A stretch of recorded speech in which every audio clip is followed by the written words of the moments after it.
মোৰ ভাইটি ভণ্টিসকল সকলোকে অসমীয়া ডিজিটেললৈ স্বাগতম জনাইছো আমি যেহেতু ক্লাস 7 ম্যাথমেটিক্সৰ চেপ্টাৰ 2 আলোচনা কৰি আছিলো হয়নে ভগ্নাংশ আৰু দশমিকে পাঠটো আমি আগৰ ভিডিওটোত অনুশীলনী 2.1 টো আমি কৰিলো হয়নে যদি তোমালোকে সেই ভিডিও বিলাক চোৱা নাই তেনেহলে ডেসক্ৰিপচনৰ লিংকটো দি আছে তাত গৈ তোমালোকে চাব পাৰিবা আজি আমি এইটো ভিডিওত অনুশীলনী 2.22 কৰিম কিন্তু আমি অনুশীলনী 2.22 কৰাৰ আগতে আমি দুটা টপিক জনাটো অতিকৈ গুৰুত্বপূৰ্ণ গতিকে আমি প্ৰথমে অনুশীলনটো কৰাৰ আগতে এই টপিক কিটা আমি আলোচনা কৰি লম গতিকে তোমালোকে যে অনুশীলনীটো কৰাম বুলি কিনে যে বেলেগ পঢ়াই আছে তেনেকে পাইও না লাগে জাস্ট তোমালোকে ক্লাসটো কৰি লোৱা এটো বহুত ইম্পৰ্টেন্ট হয় এই বিষয় কিটা গতিকে মইতো ডাইৰেক্ট তোমালোকক অনুশীলনী 2.22 কৰাই দিব পাৰো কিন্তু এইকিটা যদি এই বিষয় কিটা যদি তোমালোকে ভালদৰে জানি নলোৱা তেতিয়া তোমালোকে হেতু ভালদৰে বুজি নেপাবা আহাচোন আমি এতিয়া ভিডিওটো আৰম্ভ কৰো এতিয়া চোৱাচোন ভগ্নাংশৰ প্ৰতিক্ৰম এতিয়া আমি প্ৰথম আলোচনা কৰিম এটোটা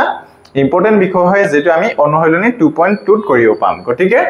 ভগ্নাংশৰ প্ৰতিক্ৰমনো কি হয় চোৱাচোন তোমালোকে দুটা সংখ্যাৰ পূৰণফল 1 হলে এটা আনটোৰ প্ৰতিক্ৰম বুলি কোৱা হয় যেতিয়া আমি যিকোনো দুটা সংখ্যা পূৰণ কৰিম আৰু সেই পূৰণফলটো কিমান পাম 1 পাম তেতিয়া তাক আমি কি বুলি কম এটাই আনটো প্ৰতিক্ৰম বুলি কম বুজি পাইছানে এতিয়া চোৱাচোন ইয়াত আমি এতিয়া উদাহৰণটা লৈছো কি দি আছে 2 * 1/2 আছে হয়নে গতিকে এটো চোৱাচোন আমি 2 প্ৰতিক্ৰম মানে কি হয় আমি 2 যদি প্ৰতিক্ৰম যদি কওঁ তেতিয়া মানে কি হয় 2 টোক আমি কি কেনেদৰে লিখিম উলুটাকে তলত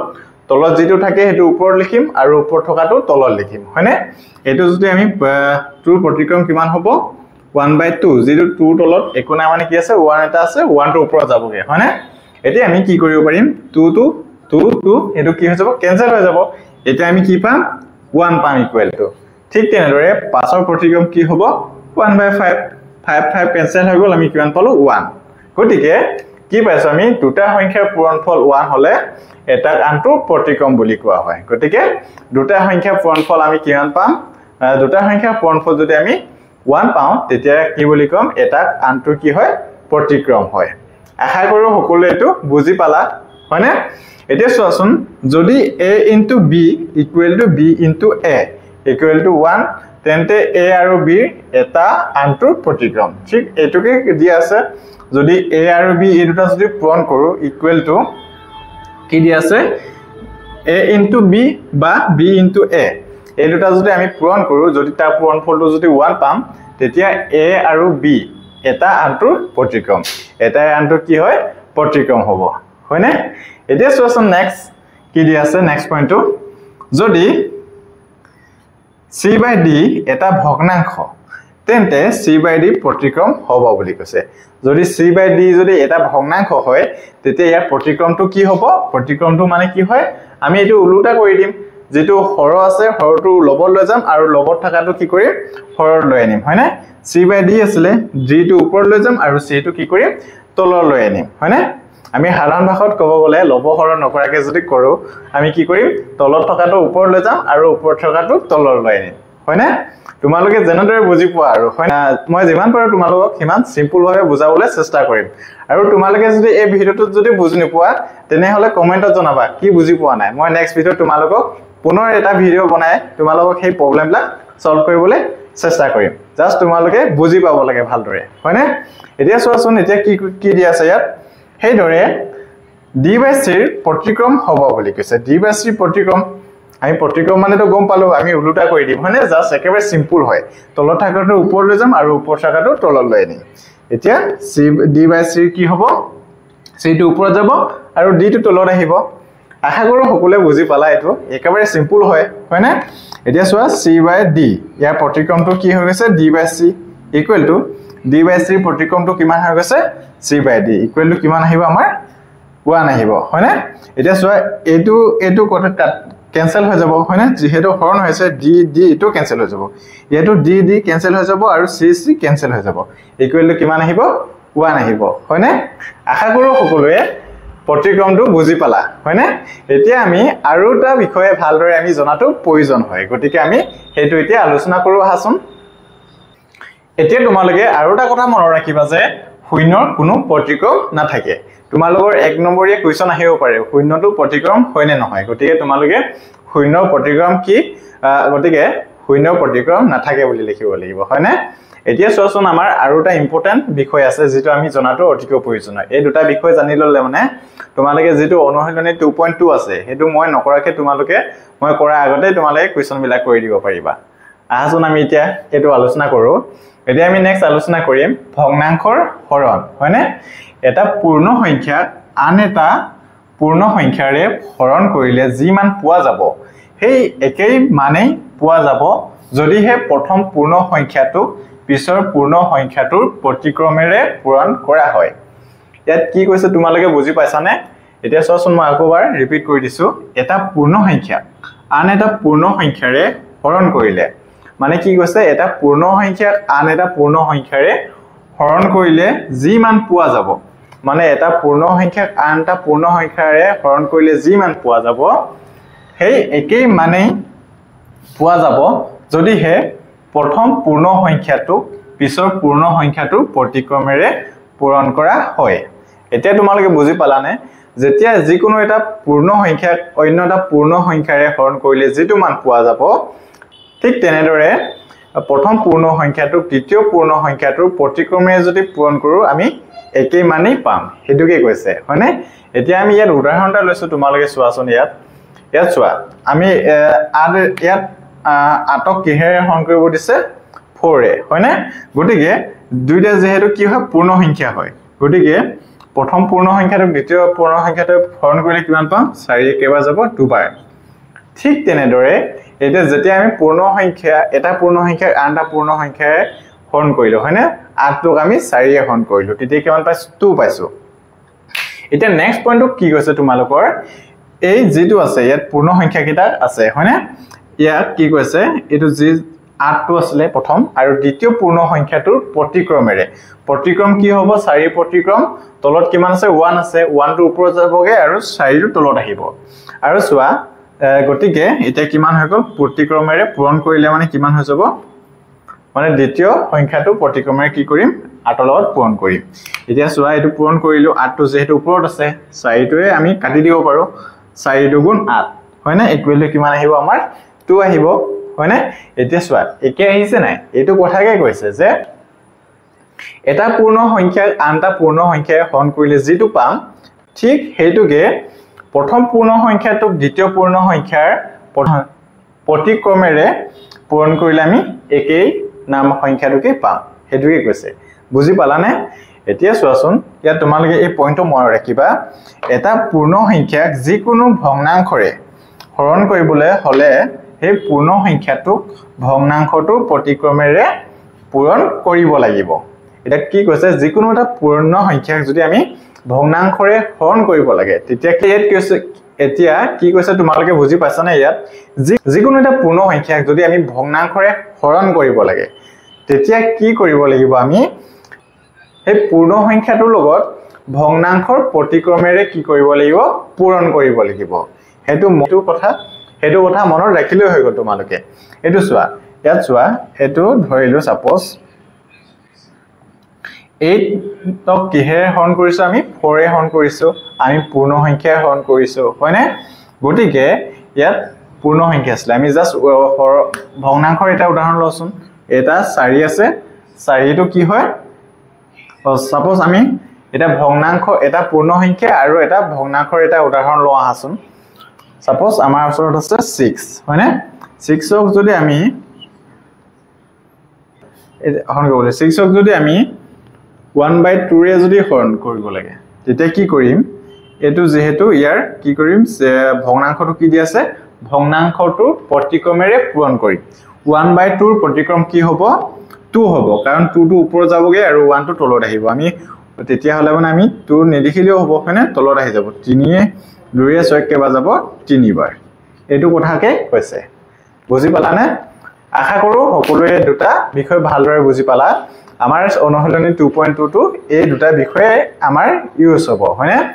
আহাচোন আমি এতিয়া অনুশীলনী 2.2 টো কৰো এতিয়া তোমালোকে এই বিষয়কিটা যেহেতু জানি ললা তোমালোকে অতি সহজভাৱে একিটা মই নকৰিলেও তোমালোকে কৰিব পাৰিবা এতিয়া আহাচোন আমি এতিয়া বেছি দেৰি নকৰো হয়নে অনুশীলনী 2.22 কৰো এতিয়া আমি অনুশীলনী 2.22 কৰো আহাচোন এতিয়া চোৱাচোন 1 নম্বৰ কোৱেশ্চন কি দি আছে প্ৰতিক্ৰম নিৰ্ণয় কৰা বুলি কৈছে আমি যেহেতু ইতিমধ্যে প্ৰতিক্ৰম নিৰ্ণয় কৰা শিকিলো হয়নে গতিকে তোমালোকে এই কোৱেশ্চন বিলাক নিজে কৰিব পাৰিবা মই নকৰাকে হয়নে তথাপিও তোমালোকে টেনচন লব নালাগে মই কৰি দিম বাৰু সেইটো চিন্তা কৰিব নালাগে এতিয়া চোৱা 6 ৰ প্ৰতিক্ৰম কিমান হ'ব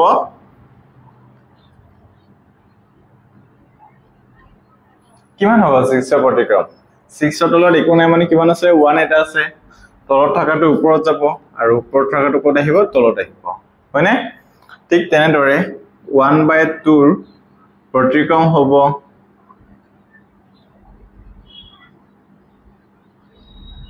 কিমান হ'ব 1/2 প্ৰতিক্ৰম হ'ব 1/2 প্ৰতিক্ৰম কিমান হ'ব 2 টো ওপৰত গলে মানে কিমান হৈ যাব 2 হয়নে আমি তলত 1 টো লিখাৰ প্ৰয়োজন নাই আমি একো নাই কি কয় একো নাই মানে কি জানো আমি 1 এটা আছে বুলি হয়নে নেক্সট 3 নম্বৰটো চোৱাচোন এতিয়া 17 ভাগৰ 8 ৰ প্ৰতিক্ৰম হ'ব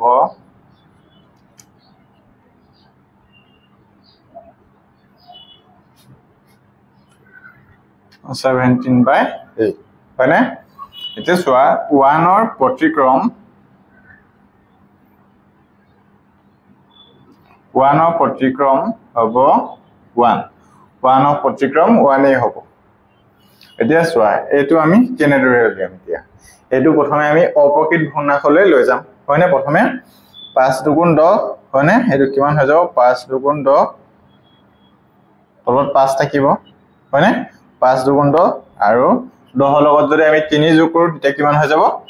13 হয়নে এতিয়া আমি এটো ইয়াৰ প্ৰতিক্ৰম উলিয়াম হয়নে এটো যদি আমি এতিয়া প্ৰতিক্ৰম উলিয়াও কিমান হ'ব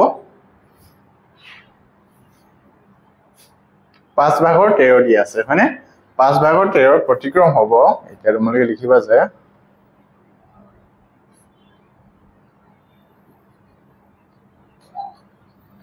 প্ৰতিক্ৰম হ'ব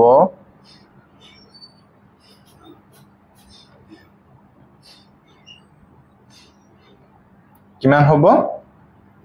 13 ভাগৰ 5 হ'ব আশা কৰো সকলোৱে 1 নম্বৰ কোৱেশ্চন বিলাক বুজি পালা একেবাৰে সহজ হয় হয়নে এতিয়া আমি 2 নম্বৰ কোৱেশ্চন বিলাক কৰো আহাচোন এতিয়া আমি 2 নম্বৰ কোৱেশ্চন বিলাক কৰো আহাচোন কি দি আছে মান নিৰ্ণয় কৰিব দিছে এৰ 1 নম্বৰ কোৱেশ্চনটো কি দি আছে চোৱাচোন 6 ক কিহে হৰণ কৰিব লাগে আমি 8 ভাগৰ 3 ৰে হৰণ কৰিব লাগে এতিয়া চোৱাচোন এটা কথা পাইছিলো যে যেতিয়া পূৰ্ণ সংখ্যা এটা ভগ্নাংশৰে হৰণ কৰিব লাগে তেতিয়া ভগ্নাংশটোৰ কিহে পূৰণ কৰি আমি প্ৰতিক্ৰমে পূৰণ কৰিম হয়নে এতিয়া চোৱাচোন 1 নম্বৰ কোৱেশ্চনটো 6 কিমান হ'ব এই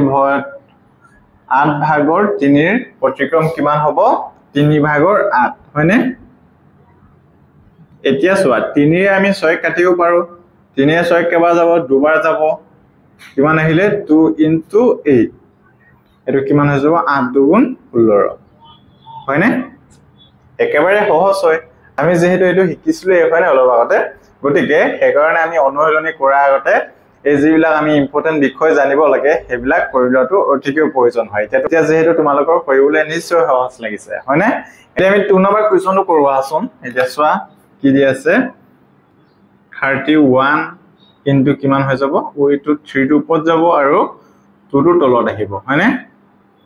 এতিয়া আমি লবটো লগত পূৰণ কৰিম আৰু হৰটো লগত পূৰণ কৰিম হয়নে এটো পূৰণ কৰিলে কিমান হৈ যাব 3 * 3 3 3 * 9 আৰু এটো কিমান হৈ যাব 2 * 2 যেহেতু এটো আমি কিহত পাইছো অপ্ৰকৃত ভগ্নাংশ হয়নে অপ্ৰকৃত ভগ্নাংশত যেতিয়া আমি যিকোনো এটা ভগ্নাংশ অপ্ৰকৃত ভগ্নাংশত পাও তেতিয়া আমি তাক কিহলে পৰিৱৰ্তিত কৰো মিশ্ৰ ভগ্নাংশলে হয়নে গতিকে আমি এটো কিহলে পৰিৱৰ্তিত কৰিম মিশ্ৰ ভগ্নাংশলে এতিয়া চোৱাচোন এটো 96 যদি আমি হৰণ কৰো 2 এ কেবা যাব 93 2 2 4 দুগুণ 8 6 দুগুণ 12 এতিয়া আমি এটো কেনেদৰে লিখিছিলো প্ৰথমে কোনটো লিখিম ভাগফলটো লিখিম হয়নে তাৰ পিছত ওপৰত কি লিখিম ভাগ শেষটো আৰু তলত কি লিখিম ভাজকটো এটা কিমান পালো 46 সমষ্টি দুভাগৰ 1 হয়নে এতিয়া আমি নেক্সট 3 নম্বৰ কোৱেশ্চনটো কৰো আহাচোন 51 into কিমান হ'ব 3 টো ওপৰত যাব হয়নে আৰু 17 টো তলত আহিব এতিয়া চোৱা 17 এ 51 কেবা যাব 3 বাৰ আৰু এতিয়া চোৱা 3 into 3 equal to কিমান হ'ব 3 3 গুণ 9 হয়নে এতিয়া নেক্সট 4 নম্বৰ কোৱেশ্চনটো চোৱাচোন এতিয়া কিমান হ'ব এটো 4 into 4 টো ওপৰত যাব আৰু 3 টো তলত আহিব 4 4 গুণ 16 16 এতিয়া আমি 16 ক 3 এৰে হৰণ কৰিব লাগিব কাৰণ এটোটা কি হয় অপ্ৰকৃত ভগ্নাংশ হয় হয়নে 16 ক যদি আমি 3 এৰে হৰণ কৰো তেতিয়া কিমান হ'ব 3 4 গুণ 12 3 5 গুণ 15 5 বাৰ যাব হয়নে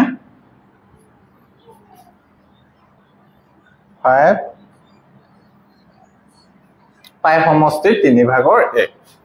এতিয়া আমি নেক্সট 5 নম্বৰ কোৱেশ্চনটো কৰো আহাচোন 5 নম্বৰ কোৱেশ্চনটো কেনেদৰে কৰিবা তোমালোকে চোৱা এবাৰ 3 আমি হৰণ কৰিব লাগিব যেটো মিশ্ৰ ভগ্নাংশত আছে এটো অপ্ৰকৃত ভগ্নাংশলৈ পৰিৱৰ্তিত কৰি লবা এতিয়া চোৱা এটো 4 2 গুণ 8 তলতো 4 এ থাকিব হয়নে 8 ওপৰত কিমান হৈ যাব 9 হয়নে এতিয়া চোৱা এটো কিমান হ'ব 3 into তলত থকাটো ওপৰত যাব আৰু ওপৰত থকাটো তলত আহিব 3 এ 9 কেবা যাব 3 বাৰ এতিয়া ভগ্নাংশটো কিমান পালো 3 ভাগৰ 4 হয়নে এতিয়া যেহেতু এটোটা কি হয় অপ্ৰকৃত ভগ্নাংশ হয় গতিকে ইয়াক আমি কি কৰিব লাগিব হৰণ কৰিব লাগিব 4 এ আমি ঠিক হৰণ কৰিব লাগিব 3 গুণ 3 equal to কিমান হ'ব 1 সমষ্টি 3 ভাগৰ 1 এটো আমাৰ আনসাৰটো হৈ যাব আৰু সকলোৱে 2 নম্বৰ a নম্বৰ কোৱেশ্চনখিনি বুজি পালা এতিয়া আমি নেক্সট b নম্বৰ কোৱেশ্চন বিলাক কৰো আহাচোন প্ৰথমটো এটো মিশ্ৰ ভগ্নাংশ আছে হয়নে গতিকে এটো আমি অপ্ৰকৃত ভগ্নাংশলৈ পৰিৱৰ্তিত কৰিম প্ৰথমে 4 গুণ 8 আৰু 1 যোগ কৰিলে কিমান হৈ যাব 9 কিহে হৰণ কৰিব লাগে 3 এতিয়া আমি ইয়াৰ প্ৰতিক্ৰমে আমি ইয়াক পূৰণ কৰি দিম হয়নে কিমান হৈ যাব 3 ভাগৰ 1 এতিয়া আমি 3 ৰে 9 কাটিব পাৰো কেবা যাব 3 3 গুণ 9 এতেকে আমি কিমান পাই গল আনসাৰটো 4 ভাগৰ 3 এতিয়া আমি নেক্সট 2 নম্বৰ কোৱেশ্চনটো কৰো আহাচোন 60 হান ভাগৰ 60 into কিমান হৈ যাব এটো প্ৰতিক্ৰমটো কিমান হৈ যাব 15 ভাগৰ 1 এটা 15 এ আমি হাতি কাটিব পাৰো কেবা যাব 4 15 60 এটো কিমান পালো 7 ভাগৰ 4 এতিয়া নেক্সট আমি 3 নম্বৰ কোৱেশ্চনটো কৰো আছোন কিমান দি আছে এটো যেহেতু এতিয়া আমি 3 নম্বৰ কোৱেশ্চনটো কৰো আছোন এটো কি দি আছে মিশ্ৰ ভগ্নাংশ দি আছে মিশ্ৰ ভগ্নাংশটো আমি কি কৰিম প্ৰথমে অপ্ৰকৃত ভগ্নাংশলৈ পৰিৱৰ্তিত কৰিম 3 5 15 আৰু ওপৰত কিমান আছে 1 16 হৈ যাব হয়নে 16/3 into কিমান হ'ব into 4 ভাগৰ 1 4 এ আমি 16 কাটিব পাৰো কেবা যাব 4 4 গুণ 16 3 ভাগৰ 4 যেহেতু আমি এটা কি হয় পাইছো যেহেতু আমি এটো ভগ্নাংশটো কি হয় পাইছো অপ্ৰকৃত ভগ্নাংশ হয়নে গতিকে ইয়াক আমি কি হলে পৰিৱৰ্তিত কৰিম মিশ্ৰ ভগ্নাংশলৈ 3 এ কেবা যাব এবাৰ যাব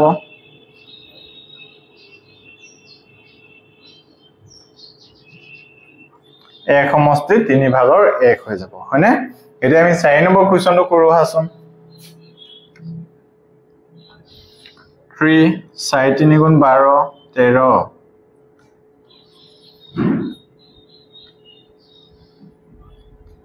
3 প্ৰতিক্ৰম কিমান হ'ব 3 ভাগৰ 1 এতিয়া আমি লবটো পূৰণ কৰিম আৰু হৰটোৰ লগত হৰটো পূৰণ কৰিম 13 গুণ 13 3 3 গুণ 9 এতিয়া আমি 13 হৰণ কৰিব লাগিব কিহেৰে হৰণ কৰিব লাগিব 9 ৰে 9 গুণ 9 কিমান বাকি থাকিব 13 পৰা 9 গলে মানে 4 হয়নে এতেকে উত্তৰটো কিমান আহিব 1 সমষ্টি 9 ভাগৰ 4 এতিয়া আমি 5 নম্বৰ কোৱেশ্চনটো কৰোৱা আছম 7 4 গুণ 28 আৰু ওপৰ 28 ৰ লগত যদি আমি 3 যোগ কৰো তেতিয়া কিমান হৈ যাব 31 7 31 7 ৰ প্ৰতিক্ৰম কিমান হ'ব 7 ভাগৰ 1 এতিয়া আমি 31 ৰ লগত 1 টো পূৰণ কৰিম লবকিটা লগত লবকিটা পূৰণ কৰিম হয়নে 31 ৰ লগত যদি 1 পূৰণ কৰো 31 এ হ'ব 7 7 কিমান হ'ব 49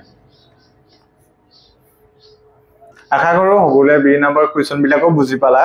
এতিয়া আমি সি নম্বৰ কোৱেশ্চন কিটা কৰো আহাছন এতিয়া আমি সি নম্বৰ কোৱেশ্চন কিটা কৰো আহাছন এগিলা যেহেতু গুটেকিটা মিশ্ৰ ভগ্নাংশ দিয়া আছে হয়নে আমি এগিলা গুটেকিটা সাধাৰণ ভগ্নাংশলে নিব লাগিব হয়নে গুটেকিটা চোৱাছন এটো কিমান হ'ব 6 3 গুণ 18 18 লগত s যোগ কৰিলে কিমান হৈ যাব 19 হয়নে 3 6 3 দুগুণ 6 6 কে কিমান হ'ব 7 এতিয়া 19 সভাগৰ 19 হসলে হয়নে এতিয়া আমি ইয়াক প্ৰতিক্ৰমে হৰণ কৰিম 3 ভাগৰ 7 3 এতিয়া আমি 7/3 এটো যেটো 7/3 প্ৰতিক্ৰমে ইয়াক পূৰণ কৰিম হয় না কোনৰ ওপৰ 3 তলত কিমান হ'ব 7 3 আমি 6 কাটিব পাৰো কেবা যাব দুবাৰ যাব কিমান হ'ব 19 7 দুগুণ 14 এতিয়া 19 ক আমি কি কৰিম 14 ৰে হৰণ কৰিম 14 গুণ 14 বাকি কিমান থাকিব 9 পৰা 4 গলে 5 উত্তৰটো কিমান আহিব 1 সমষ্টি 14 ভাগৰ 5 হয়নে এতিয়া আমি 2 নম্বৰ কোৱেশ্চনটো কৰোৱা আছন কিমান হ'ব তলত 3 5 ৰ 15 ওপৰত 2 যোগ কৰিলে মানে কিমান হ'ব 15 লগত 17 4 4 প্ৰথম কিমান হ'ব 4 হ'ব মানে তলত 4 4 গুণ 16 ওপৰত 1 আছিল 17 হৈ যাব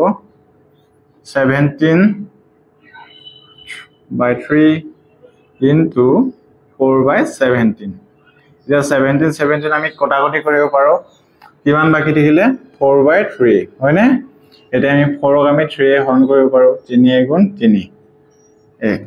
আনসাৰটো কিমান হৈ যাব 1 সমষ্টি 3 ভাগৰ 1 এতিয়া আমি নেক্সট 3 নম্বৰ কোৱেশ্চনটো কৰো আছম 13 হ'ব তলত এতিয়া তলত কিমান হ'ব 13 আৰু 11 আৰু 13 পূৰণ কৰিলে কিমান হ'ব 143 কিন্তু ওপৰত 7 আছে নহয় 143 লগত যদি 7 যোগ কৰো তেতিয়া কিমান হৈ যাব 150 এতিয়া চোৱা তলত 13 হ'ব 4 টিং কিমান হয় এটা 4 টিং কিমান হয় 4 টিং 52 আৰু 52 ৰ লগত যদি আমি 2 যোগ কৰো তেতিয়া কিমান হৈ যাব 54 150/13 into কিমান হৈ যাব 13/54 আমি 13 13 কটাকটি কৰিব পাৰো আৰু এটো আমি কটাকটি কৰিব পাৰো এটো 2 এতিয়া সো 150 আৰু ফলে কিমান আছে তলত 54 এতিয়া আমি 150 3 ৰে যাব 150 3 ৰে যাব 50 বাৰ আৰু 3 ৰে যাব 54 18 বাৰ হয়নে এতিয়া ইয়াক 2 এ কিমান পাব 2 এ 50 25 বাৰ যাব আৰু 2 এ 18 কেবাৰ যাব 9 বাৰ ইকুৱেল টু কিমান হ'ব 25/9 এতিয়া আমি 25 ক হৰণ কৰিব লাগিব 9 ৰে 25 9 মানে 9 গুণ 18 25 ৰ পৰা যদি 18 যায়গে তেতিয়া কিমান বাকি থাকিব 7 হয়নে ইকুৱেল টু কিমান আহিব 2 সমষ্টি 9 ভাগৰ 7 এটো আমাৰ আনসাৰটো হৈ যাব এতিয়া আমি নেক্সট 4 নম্বৰ কোৱেশ্চনটো কৰো আছম 6 6 3 গুণ 18 18 লগত যদি 5 যোগ কৰো কিমান হ'ব 23 5 2 গুণ 10 আৰু 10 লগত যদি 4 যোগ কৰো কিমান হৈ যাব 14 23 into কিমান হৈ যাব 5/14 এতিয়া আমি এটো কটাকটি কৰিব পাৰো জানো নোৱাৰো গতিকে আমি কি কৰিম পূৰণ কৰিম লবটোৰ লগত লব আৰু হৰটোৰ লগত হৰ ওপৰত কিমান হ'ব 3 5 গুণ 15 5 অকলে 1 5 2 গুণ 10 11 115 আৰু দ্বিতীয়টো কিমান আছে 6 সূত্ৰং কিমান হৈ যাব 6 তলত কিমান আছে 6 আৰু 14 6 সূত্ৰং কিমান হৈ যাব 84 হয়নে এতিয়া আমি 84 এ 115 ক হৰণ কৰিব লাগিব 115 no 84 এ যদি হৰণ কৰো এবাৰে যাব 84 5 ৰ পৰা 4 গলে কিমান থাকিব 1 আৰু 11 8 গল থাকিল কিমান 31 এতিয়া আমি আনসাৰটো কিমান পাম ইয়াৰ a সমষ্টি 84 ভাগৰ 31 এটোই আমাৰ আনসাৰটো হৈ যাব আশা কৰো সকলোৱে 3 নম্বৰ কোৱেশ্চন কিটাও বুজি পালা আজি ভিডিওটো আমি ইমানতে সামৰণি মাৰিছো আমি যদি আজি আলোচনা কৰা কোৱেশ্চন বিলাকত যদি তোমালোকৰ যিকোনো কনফিউজন থাকে তেনেহলে কমেন্টত জনাবা মই নেক্সট ভিডিও তোমালোকক এই প্ৰবলেম বিলাক সলভ কৰিবলৈ চেষ্টা কৰিম বা তোমালোকে আৰু টেকনিক্যাল প্ৰবলেম পালেও তোমালোকে কমেন্টত জনাবা নেক্সট ভিডিওত আমি হেবিলাকো ইমপ্ৰুভ কৰিবলৈ চেষ্টা কৰিম আৰু তোমালোকে যদি ভিডিওটো ভাল পালা তেনেহলে লাইক কমেন্ট শেয়াৰ আৰু সাবস্ক্ৰাইব কৰিবলৈ নাপাহৰিবা